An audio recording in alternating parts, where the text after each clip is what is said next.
Hello friends, అందరికీ నమస్తే. Welcome to smart online Telugu. Friends, వీడియోలో మనం చూసుకుంటే స్పోర్ట్స్ అథారిటీ ఆఫ్ ఇండియా నుంచి అయితే నోటిఫికేషన్ అయితే రావడం అయితే జరిగిందండి. ఇక్కడ మీరు చూసుకుంటే ఓన్లీ 10th క్లాస్ పాస్ ఉన్న వాళ్ళు అప్లై అనేది చేసుకోగలరు. ఎలాంటి ప్రాబ్లం అయితే లేదు. అదేవిధంగా ఆన్లైన్ ద్వారా మీరు అప్లై చేయడం, అదేవిధంగా ఇక్కడ మీరు చూసుకుంటే ఫీజు అనేది కూడా ఏమి ఉండదండి. మీరు సింపుల్గా మీ ఫామ్ అనేది ఇక్కడ ఈమెయిల్ ద్వారా పంపిస్తే అయిపోతుంది. అందరికీ చాలా మంచి అవకాశం. అదేవిధంగా శాలరీ అని కూడా ఇక్కడ మీరు చూసుకుంటే 35,000 అనేది ఇక్కడ ఇవ్వడం అయితే జరుగుతుందండి. అదే మనం ఇక్కడ నోటిఫికేషన్ అనేది క్లారిటీగా అనేది చూసుకుందామండి. వీడియోలో వెళ్ళే ముందు వీడియో నచ్చితే లైక్ చేయండి ఫ్రెండ్స్. అదేవిధంగా సబ్స్క్రైబ్ మాత్రం చేసుకోవడం మర్చిపోండి ఫ్రెండ్స్. ఇలాంటి మరిన్ని కంటెంట్ అనేది మీకోసం తీసుకొస్తుంటాం కాబట్టి ఛానల్ని సబ్స్క్రైబ్ అనేది చేసుకోండి ఫ్రెండ్స్. నెక్స్ట్ ఇక్కడ మనం నోటిఫికేషన్ గమనిస్తే నోటిఫికేషన్ అనేది మనం చూసుకుంటే Lakshmibai national college of physical education నుంచి రావడం అయితే జరిగిందండి. మీరు చూసుకోవాల్సి అయితే ఉంటుంది. ఇది కాంట్రాక్ట్ బేస్ కింద అయితే తీసుకోవడం అయితే జరుగుతుందండి. కాకపోతే సాలరీ అనేది చాలా బాగా అయితే ఉండడం అయితే జరిగింది. క్వాలిఫికేషన్ కూడా తక్కువనే ఉందండి. ఇక్కడ మీరు చూసుకోవాల్సి అయితే ఉంటుంది. అయితే పోస్ట్ నేమ్ చూసుకుంటే మసాజ్ థెరపీ అండి. అయితే మొత్తం వేకెన్సీ ఇక్కడ 104 అయితే ఇవ్వడం అయితే జరిగింది. సాలరీ అనేది చూసుకుంటే 35,000 అయితే రావడం అయితే జరుగుతుందండి మంత్లీ. అదేవిధంగా ఇక్కడ మీరు కేటగిరీ వైజ్గా ఇక్కడ వేకెన్సీ అనేది చూసుకుంటే జనరల్ వాళ్ళకు 44, అదేవిధంగా ఓబీసీ వాళ్ళకు అనేది 28, ఎస్సీ వాళ్ళకు 15, అదేవిధంగా ఎస్టీ వాళ్ళకు 7, ఎకనామికల్ వీకర్ సెక్షన్ వాళ్ళకు అనేది ఇక్కడ 10 అయితే కేటాయించడం అయితే జరిగింది.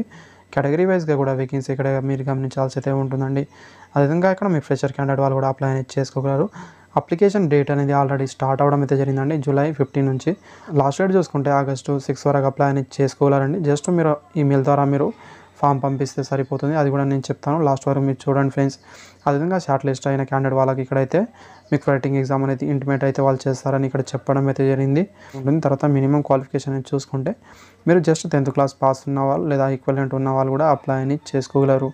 ఎలాంటి ప్రాబ్లం అయితే లేదు. అదేవిధంగా డిజర్బుల్గా అనేది చూసుకుంటే వర్క్ ఎక్స్పీరియన్స్ ఉంటే ఎక్కువ ప్రిఫరెన్స్ అయితే ఇస్తారండి. లేకపోయినా మీరు అప్లై అనేది చేసుకోగలరు. ఎలాంటి ప్రాబ్లం అయితే ఉండదు.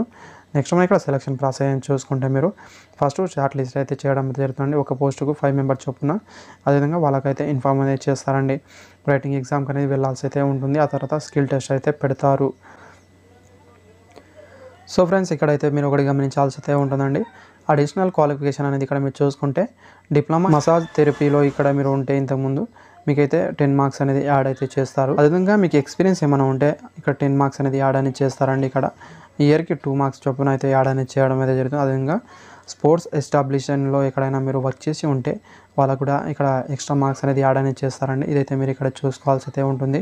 సో ఫ్రెండ్స్, ఇక్కడైతే ఎగ్జామ్ ప్యాటర్న్ అయితే మీరు చూసుకోవచ్చు. 100 మార్క్స్ అనేది ఉంటుంది. 1 అవర్ అనేది టైం అయితే ఇస్తారండి.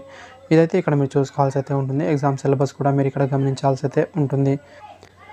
ఫ్రెండ్స్, ఇక్కడ అప్లై ప్రాసెస్ అని మీరు ఇక్కడ గమనించాల్సి అయితే ఉంటుందండి. ఇక్కడ ఈమెయిల్ ఐడి అనేది ఇవ్వడం అయితే జరిగింది. అంటే రికమెండ్ మసాజ్ థెరపీ @gmail.com అనేది ఈ ఈమెయిల్కి అనేది మీరైతే మీ ఫామ్స్ అని పంపించాల్సి అయితే ఉంటుందండి. సర్టిఫికేట్స్ అదేవిధంగా అప్లికేషన్ ఫామ్ అనేది మీరు ఈ ఈమెయిల్ ఐడికి అనేది మీరు సెండ్ అనేది చేయాల్సి అయితే ఉంటుందండి. ఇక్కడ మీరు చూసుకోవచ్చు మీరు ఏమేమి పంపించాలనేది ఇక్కడైతే ఇవ్వడం అయితే జరిగింది. కింద డిస్క్రిప్షన్లో నోటిఫికేషన్ లింక్ అనేది ఇస్తానండి. అక్కడ నుంచి మీరు క్లారిటీగా చూసి పంపించవచ్చు. బర్త్ సర్టిఫికేట్, అదేవిధంగా ఇక్కడ మీరు మీ ఎడ్యుకేషన్ క్వాలిఫికేషన్ సర్టిఫికేట్, ఆ తర్వాత ఇక్కడ మీరు చూసుకుంటే ఏదైనా ప్రూఫ్ ఐడి అనేది ఇక్కడ ఆధార్ కార్డ్ లేదా పాస్పోర్ట్ లేదా ఓటర్ ఐడి ఏదైనా కేటగిరీ నుంచి మీరు అప్లై చేస్తే మీ కేటగిరీ సర్టిఫికేట్ కూడా మీరు పంపించాల్సి అయితే ఉంటుందండి. ఇదైతే ఇక్కడ మీరు చూసుకోవాల్సి అయితే ఉంటుంది. అడిషనల్ ఏమైనా డాక్యుమెంట్ ఉంటే అది కూడా మీరు పంపించవచ్చు. ఇలాంటిది అంటే ఎక్స్పీరియన్స్ అలాంటిది ఏమైనా ఉంటే కూడా మీరు పంపించాల్సి అయితే ఉంటుందండి. వచ్చండి ఏ ప్యాటర్న్లో మీరు ఇక్కడ ఒకే దగ్గర ఒక పీడిఎఫ్లో పెట్టిన తర్వాత మీరు పంపించాల్సి అయితే ఉంటుందండి. ఇక్కడ మీరు ఫస్ట్ అయితే గమనించాల్సి అయితే ఉంటుంది. ఫస్ట్ మీ అప్లికేషన్ ఫామ్ పెట్టిన తర్వాత నెక్స్ట్ అనేది మీరు మీ బర్త్ సర్టిఫికేట్ లేదా ఎస్ఎస్సి మెమో జిరాక్స్, ఆ తర్వాత ఏదైనా ప్రూఫ్ ఆఫ్ ఐడి, అదేవిధంగా కేటగిరీ సర్టిఫికేట్, తర్వాత ఇక్కడ 10th క్లాస్ మెమో అనేది ఇక్కడ పెట్టాలి. ఆ తర్వాత ఇక్కడ ఎక్స్పీరియన్స్ ఉంటే ఆ సర్టిఫికేట్ కూడా మీరు పెట్టాలి. ఒకవేళ మీరు ఇక్కడ చూసుకుంటే ఎంప్లాయీ పర్సన్ అయితే నో అబ్జెక్షన్ సర్టిఫికేట్ పంపించాలండి. ఎగ్జాంపుల్గా గమనించవచ్చండి. ఇలా అయితే మీరు పంపించాల్సి అయితే ఉంటుందని. ఇక అదేవిధంగా ఇక్కడ మీరు చూసుకుంటే మీ డాక్యుమెంట్ పైన సెల్ఫ్ అటాస్టెడ్ అని ఇక్కడ ఇవ్వాల్సి అయితే ఉంటుందండి. ఇక్కడ చూసుకోవచ్చు. పైన సెల్ఫ్ అటాస్టెడ్ రాసిన తర్వాత మీ సిగ్నేచర్ చేసి కింద అయితే ఫుల్ నేమ్ అయితే ఇవ్వాల్సి అయితే ఉంటుందండి. ఇక్కడ చూసుకోవచ్చు. ఇలా అయితే ఇచ్చిన తర్వాత అన్నీ ఒకే పీడిఎఫ్లో పెట్టి మీరు పంపించాల్సి అయితే ఉంటుంది. అదేవిధంగా ఇక్కడ అప్లికేషన్ ఫామ్ అనేది కూడా ఇవ్వడం అయితే జరిగింది. ఇదైతే మీరు ఫిలప్ అనేది చేయాల్సి అయితే ఉంటుంది. ఫామ్ సింపుల్గానే ఉండడం అయితే జరుగుతుంది. ఇది మీరు ఫిలప్ చేస్తే సరిపోతుంది. మీ రీసెంట్ ఫోటో అనేది ఇక్కడైతే పేస్ట్ అనేది చేయాల్సి అయితే ఉంటుంది. అదేవిధంగా దీనిపైన సెల్ఫ్ అటాస్టెడ్ అంటే క్రాస్ సైన్ అయితే చేయాల్సి అయితే ఉంటుందండి. తర్వాత ఇక్కడ మీరు చూసుకుంటే మీ సర్టిఫికేట్లో ఏ విధంగా ఉందో అదేవిధంగా ఇక్కడ మీ నేమ్ ఇవ్వాల్సి అయితే ఉంటుంది. తర్వాత జెండర్ అనేది ఇక్కడ ఫిలప్ చేయండి ఫ్రెండ్స్. తర్వాత మీ డేట్ ఆఫ్ బర్త్ అనేది ఇవ్వాల్సి అయితే ఉంటుంది. లాస్ట్ డేట్ నాటికి మీకు ఎన్ని ఇయర్ అవుతున్నాయి, ఎన్ని మంత్ అవుతున్నాయి, ఎన్ని డేస్ అవుతున్నాయి ఇక్కడైతే ఇవ్వాల్సి అయితే ఉంటుంది. లాస్ట్ డేట్ అనేది మనం చూసుకుంటే ఇక్కడ ఆగస్టు 6 అనేది చూసుకోవాల్సి అయితే ఉంటుంది. పోస్ట్ అప్లైడ్ ఫర్ అనేది ఇక్కడ మీరు చూసుకుంటే మసాజ్ థెరపీ అని రాయాల్సి ఉంటుంది. ఆ తర్వాత ఇక్కడ మీరు చూసుకుంటే కేటగిరీ అనేది మీ క్యాస్ట్ అనేది రాయాల్సి ఉంటుందండి. తర్వాత ఫాదర్ నేమ్ అనేది ఇవ్వాల్సి అయితే ఉంటుంది. తర్వాత నేషనాలిటీ అంటే ఇండియన్ అని రాయాల్సి ఉంటుంది. అదేవిధంగా ఇక్కడ మీరు చూసుకుంటే పర్మనెంట్ అడ్రస్ అనేది మీ అడ్రస్ అయితే ఫిల్అప్ అనేది చేయాల్సి అయితే ఉంటుందండి. ఒకవేళ కమ్యూనికేషన్ ప్రజెంట్ మీరు ఉన్న అడ్రస్ అదేవిధంగా మీ పర్మనెంట్ అడ్రస్ వేరు ఉంటే వేరువేరుగా రాయండి. సేమ్ ఉంటే పైన రాసిన విధంగానే కింద రాసి కూడా సరిపోతుందండి. తర్వాత ఇక్కడ మీ మొబైల్ నెంబర్ ఇవ్వాల్సి అయితే ఉంటుంది. అదేవిధంగా ఈమెయిల్ ఐడి కూడా ఇవ్వాల్సి అయితే ఉంటుంది. తర్వాత ఇక్కడ మీ ఎడ్యుకేషన్ క్వాలిఫికేషన్ డీటెయిల్స్ అయితే ఇక్కడ మీరు ఫిల్అప్ అనేది చేయాల్సి అయితే ఉంటుందండి. ఫస్ట్ మీ 10th డీటెయిల్స్ అనేది ఫిల్అప్ అనేది చేయాల్సి అయితే ఉంటుందండి. మ్యాక్సిమం మార్క్స్ అనేది మీకు 10th మొత్తం మార్క్స్ అనేది ఇక్కడ ఇవ్వాల్సి అయితే ఉంటుంది. 600 ఉందా ఎంత అనేది, ఆ 600 ఉంటే 600 అని ఇక్కడ ఇవ్వాల్సి అయితే ఉంటుంది. ఆప్టిమైడ్ మార్క్స్ అనేది ఇక్కడ చూసుకుంటే మీకు వచ్చిన మార్క్స్ ఎంత అనేది ఇవ్వాల్సి అయితే ఉంటుంది. అదేవిధంగా పక్కన చూసుకుంటే పర్సంటేజ్ ఆఫ్ మార్క్స్ అనేది మీకు పర్సంటేజ్లో ఇవ్వాల్సి అయితే ఉంటుందండి. మీకు ఎంత పర్సంటేజ్ వచ్చిందో అనేది ఇది ఇచ్చిన తర్వాత నేమ్ ఆఫ్ అడ్రస్ కాలేజ్ అనేది కాలేజ్ అడ్రస్ అనేది ఇవ్వాల్సి అయితే ఉంటుంది. కాలేజ్ నేమ్ అదేవిధంగా ఎక్కడ ఉందో, ఆ తర్వాత యూనివర్సిటీ అనేది board of secondary education Andhra Pradesh అయితే తెలంగాణ అని ఇవ్వాల్సి అయితే ఉంటుంది. ఇయర్ ఆఫ్ పాసింగ్ అనేది మీరు ఎప్పుడు పాస్ అయ్యారు ఇవ్వాల్సి అయితే ఉంటుంది. ఎక్స్ట్రా ఏమైనా క్వాలిఫికేషన్ ఉంటే అడిషనల్ క్వాలిఫికేషన్లో ఇక్కడ మీరు ఫిల్అప్ అనేది చేయొచ్చు. సేమ్ అదే ప్రాసెస్లో ఇక్కడైతే చూసుకోవాల్సి అయితే ఉంటుంది. అదేవిధంగా ఎక్స్పీరియన్స్ ఏమైనా ఉంటే ఈ ఎక్స్పీరియన్స్ డీటెయిల్స్లో ఇక్కడైతే మీరు ఫిల్అప్ అనేది చేయాల్సి అయితే ఉంటుంది. ఇక్కడ మీ నేమ్ అదేవిధంగా సిగ్నేచర్ అయితే చేయాల్సి అయితే ఉంటుంది. విత్ డేట్ అని కూడా ఇవ్వడం అయితే జరిగింది. డేట్ కూడా ఇక్కడ మెన్షన్ అయితే చేయాల్సి అయితే ఉంటుంది. అలా మీరు అప్లై చేసుకుంటే ఈ సిలబస్ అనేది కూడా మీరు చూసుకోవచ్చు. ఎలాంటి ప్రాబ్లం అయితే ఉండదు.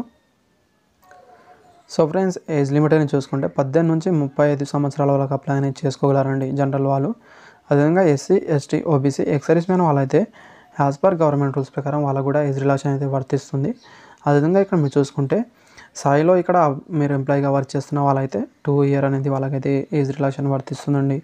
ఇదైతే ఇక్కడ మీరు చూసుకోవాల్సి అయితే ఉంటుంది. అదేవిధంగా ఇక్కడ మీరు కాంట్రాక్ట్ బేస్ కింద అయితే ఫస్ట్ 1 ఇయర్ అయితే ఉంటుందండి. ఇలా అయితే మీరు ప్రతి ఇయర్ అనేది మీకు ఎక్స్టెండ్ అనేది చేయడం అయితే జరుగుతుంది. 8 సంవత్సరాల వరకు కూడా ఎక్స్టెండ్ అనేది అవ్వచ్చు అండి. ఎలాంటి ప్రాబ్లం అయితే ఉండదు. మంత్లీ అనేది ఇక్కడ చూసుకుంటే 35,000 అనేది రావడం అయితే జరుగుతుంది. 10th బేస్ పైన ఇంత సాలరీ రావడం అయితే చాలా అరుదుగా వస్తూ ఉంటుంది. ఇక్కడైతే మీరు ఇది చూసుకోవాల్సి అయితే ఉంటుందండి. ఇది చూసి అప్లై చేయడానికి ట్రై చేయండి ఫ్రెండ్స్. సింపుల్గా అయితే మీరు ఈమెయిల్ ద్వారా పంపించిన ఈజీగా అనేది అయిపోతుంది. మీరు ఫస్ట్ అనేది మీ అప్లికేషన్ ఫామ్ అనేది ప్రింట్ అనేది తీసుకోండి ఫ్రెండ్స్. తీసుకున్న తర్వాత అది ఫిల్అప్ చేసిన తర్వాత మీ డాక్యుమెంట్ అని ఒకే దగ్గర పెట్టిన తర్వాత డాక్యుమెంట్ పైన మీరు సెల్ఫ్ అటాచ్డ్ అయితే చేయాల్సి అయితే ఉంటుందండి. ఆ ఫొటోస్ అనేది తీసుకోండి ఫ్రెండ్స్. అది తీసుకున్న తర్వాత సీరియల్ వైజ్గా పెట్టి మీరు అన్నీ ఒక పీడిఎఫ్లో పెట్టుకొని ఫ్రెండ్స్. పెట్టుకున్న తర్వాత మీరు ఈమెయిల్ ఐడి ద్వారా పంపించినా సరిపోతుంది. అయితే మీరు సింపుల్గానే పంపించవచ్చు. మా అయితే ఒక 1 అవర్ టైం అనేది పడుతుందండి. అంతకన్నా ఎక్కువ అయితే పట్టదు. ఈజీగా అనేది మీరు పంపించవచ్చు. ఎందుకంటే పీడిఎఫ్ కన్వర్ట్ చేయడం పెద్ద విషయం కాదండి. ప్రజెంట్ ప్లేస్టోర్లో చాలా యాప్స్ అనేది దొరుకుతాయి. అక్కడ నుంచి తీసుకొని మీరు ఈజీగా అనేది పంపించవచ్చు. Thank you friends. వీడియో నచ్చితే లైక్ చేయండి friends. Thank you for watching.